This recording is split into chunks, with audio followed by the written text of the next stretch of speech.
자, 국어 공부를 어떻게 할 것인가. 항상 이게 중요하거든요. 중위권에서 상위권으로 가려면, 상위권에서 특히 또 최상위권으로 가려면 국어 성적이 가장 변별력이 높습니다. 올해 수능 같은 경우에 국어 만점자가 몇 명이었죠? 28명. 그러면 수학 만점자 2,800명입니다. 수학 만점자 2,800명, 국어 만점자 28명. 특히 최상위권에서의 변별력이 어느 과목에 있는지 여러분이 사실은 이런 수치가 아니라 피부로도 잘 느낄 수 있습니다. 그러면 국어를 어떻게 정복할 것인가? 국어의 특성을 잘 알겠죠? 올해 수능 시험부터 보죠. 올해 수능은요, 역대급 불수능이라고 불렸던 2018년 수능보다 더 어려웠습니다. 그러면 비교를 한번 해보죠. 저 2018년 수능 여러분 기억날지 모르겠지만 사회적으로 상당히 시끄러웠죠. 문제가 저렇게 나왔었거든요. 저만큼이 문제입니다.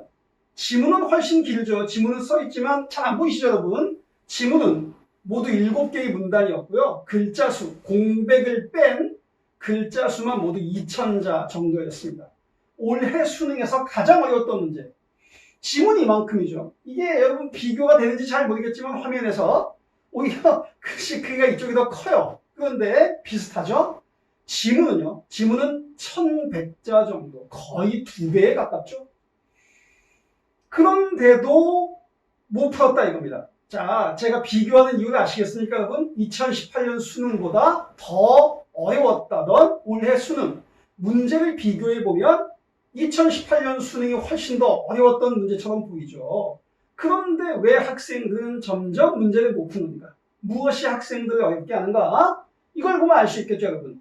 역대 오답률 순위인 겁니다. 최근 4년 동안의 수능에서 오답률이 높은 문제 순위 보면 빨간 표 보시나요? 다 독서 영역이죠.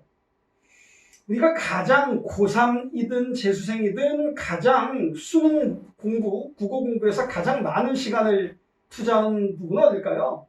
EBS 연계 작품이요.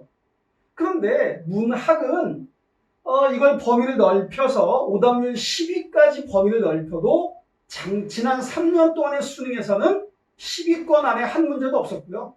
올해 수능에서만 10위가 문학작품이었습니다. 뭘 의미하는 겁니까, 여러분? 변별력은 국어의 변별력은 독서라는 걸 의미하는 거죠. 그런데 문제는 뭐다? EBS에 투자하는 시간이 너무 많다. 이게 문제라고 생각한다는 겁니다. 여기 올해 수능과 관련된 기사 중에 가장 흥미로운 기사가 하나 있어서 제가 여러분 잘 안 보이시더라도 머니투데이라고 하는 신문인데요. 그 신문의 기자가 수능 본 지 20년 됐다고 하는 기자가 실제로 수능 시험에 응시해 보는 겁니다. 이 기자는 무슨 수능 공부를 한 건 아니고요. 저널리즘 차원에서 그냥 응시를 해봤는데 자기가 국어 시험 보니까 깜짝 놀랐다는 거죠. 너무 어려워서. 그런데 결과가 상당히 흥미롭습니다. 잘 안 보이시겠지만 제가 읽어볼게요. 가채점 결과 국어 영역이 71점이에요. 수학은 30점, 영어가 74점, 한국사 41점, 윤사가 11점, 사회문화가 15점. 국어 점수가 놀랍지 않습니까? 국어가 71점이면 대략 상위 15%, 3등급인데 높은 3등급에 해당한다는 거죠. 아니 우리는 고3 내내 또는 재수 내내 공부해가지고 3등급 맞기가 쉽지 않은데 15%가 쉽지 않은데 그냥 응시만 했는데 15%가 된 거예요. 저는 여기에 국어 영역에 비밀이 있다고 생각합니다. 이 기자가 이런 말을 썼어요. 여러분 잘 안 보실 테니까 제가 읽어볼게요. 왜 국어가 어려웠냐면 예컨대 변증법은 대립적인 두 범주가 조화로운 통일을 이루어가는 수렴적 상향성을 구조적 특징으로 한다. 이런 문장이 어렵다. 그냥 변증법의 특징은 서로 반대되는 두 범주가 하나로 조화되어 나타나는 것이다. 이렇게 쓰면 된다. 무슨 말인지 아시겠나요? 여러분 이 기자는요. 지문에 있는 저 문장이 무슨 뜻인지를 아는 겁니다. 지문에 있는 저 문장을 아니 이렇게 쉽게 썼으면 되는데 저렇게 어렵게 쓰니까 학생들이 어려워하는 거 아니냐. 그 얘기는 무슨 얘기죠? 저 어려운 문장이 이런 뜻이잖아 라고 이해할 수 있는 우리가 말하고 싶은 독해력을 가지고 있다는 것입니다. 저는 이게 수능의 비밀이라고 생각해요. 이 사람은 수능 무슨 뭐 EBS 연계 이런 거 공부해 본 적 없죠? 문법, 뭐 언어 매체를 선택했다고 했는데 그런 거 공부해 본 적 없죠? 오직 자신의 독해력만 가지고 상위 15%의 점수를 받을 수 있었다는 것입니다.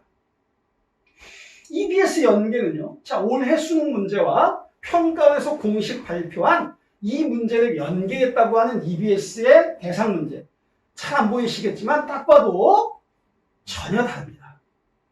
어떤 소재만 취했다든지, 문제의 형태만 취했다든지, 문제의 아이디어를 취했다고 하죠. 문학은 좀 다르지 않느냐라고 말씀하실지 모르겠지만 문학 역시 연계의 비율은 50%. 그것만 공부한다는 건 하위권 전략에 불과한 거죠. 하위권이니까 그거라도 맞춰라 라는 거지.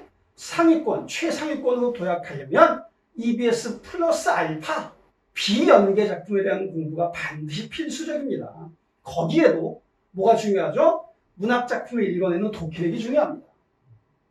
평가원은 이렇게 얘기합니다. 평가원은요, 자, 독해력과 사고력을 기르는 것, 이것을 측정하는 것이 수능 시험의 본질이다 라고 얘기합니다. 그렇다면 우리는 뭘 해야 되죠? 독해력과 사고력을 길러야 되죠. 그런데 학생들은 읽고 문제 푸는 연습만 반복한다는 게 문제입니다. 그럼 어떻게 해야 됩니까? 읽고, 독해, 읽고 이해하고, 사고, 생각하고, 그러면 문제는 쉽게 해결된다는 거죠. 제가 수업 시간에 항상 강조하는 것이 이 부분입니다. 우리는 독해력을 길러야 되고 사고력을 길러야 되는 거죠. 수업 시간에 물고기를 나눠주는 것이 아니라 물고기를 잡는 방법을 알려주는 그런 수업이 이루어져야 됩니다. 여러분과 함께 이 투스에서 이 문제를 해결하기 위해서 함께 노력해 보겠습니다. 감사합니다.